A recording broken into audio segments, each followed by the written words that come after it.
So the Mandela effect that has the greatest impact on me, or did initially, was the idea that Fruit of the Loom was just a plate of fruit and not a cornucopia.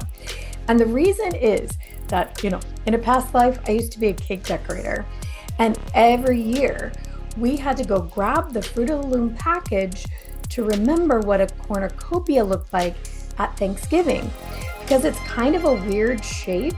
And unless you're looking right at it, you can't remember exactly what it looks like and how to recreate it. So we would actually go get the package and sometimes put it under a projector to project it down onto a cake and trace it. So that one I have personal experience with. So when I found out that Fruit of the Loom was saying it was never that way, it absolutely blew my mind and it really got me interested in how this idea of Mandela effects is even possible. I would have to say that the movie Field of Dreams, I heard, build it and he will come. And when I first heard that, I was absolutely shocked.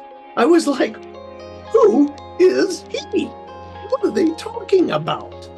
And I thought to myself, this is so ridiculous that I'm going to go out and I'm going to survey all my friends.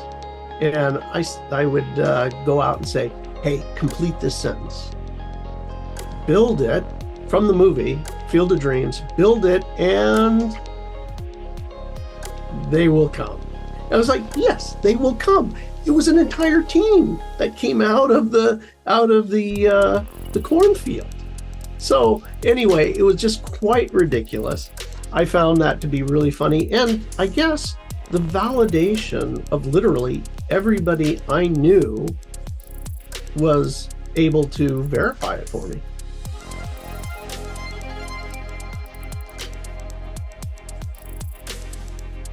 What excites me the most about reality shifting, especially at this point in my life and in our work and my career, is that it's possible to do it intentionally and that it's happening all the time. It is wonderful to me to watch things shift and change. Where in the past it used to bother me a little bit and I used to think, is it just me? Am I losing my mind?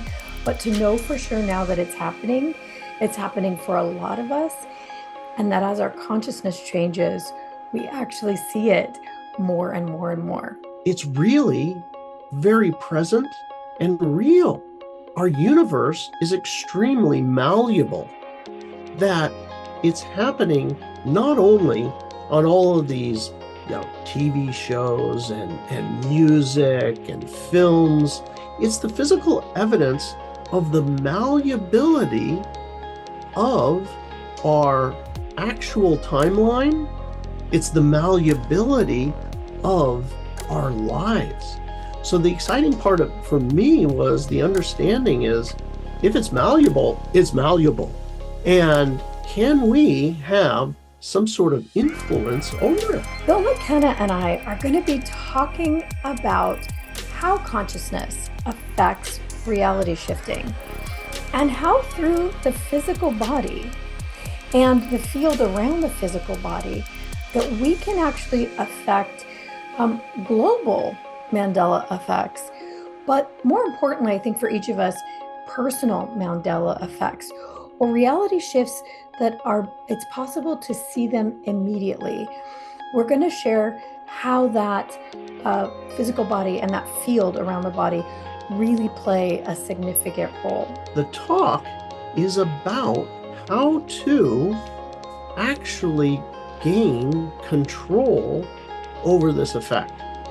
How, through consciousness, one can actually begin to use that malleability to go in line with whatever you'd like to create.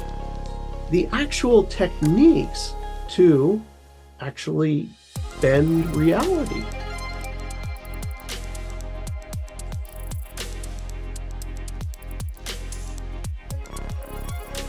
I think what Bill and I are going to bring to the conference this year is really this idea that as your consciousness level shifts, your ability to change reality around you also shifts to a greater and greater extent.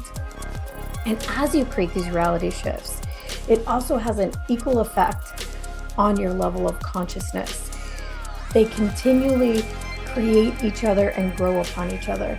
So I really think that's the biggest thing, the biggest new idea that we'll be bringing to the conference this year. I hope to bring a new understanding of how we can use not only our consciousness, but also how this interfaces with our body and our field around us to impact reality and change it.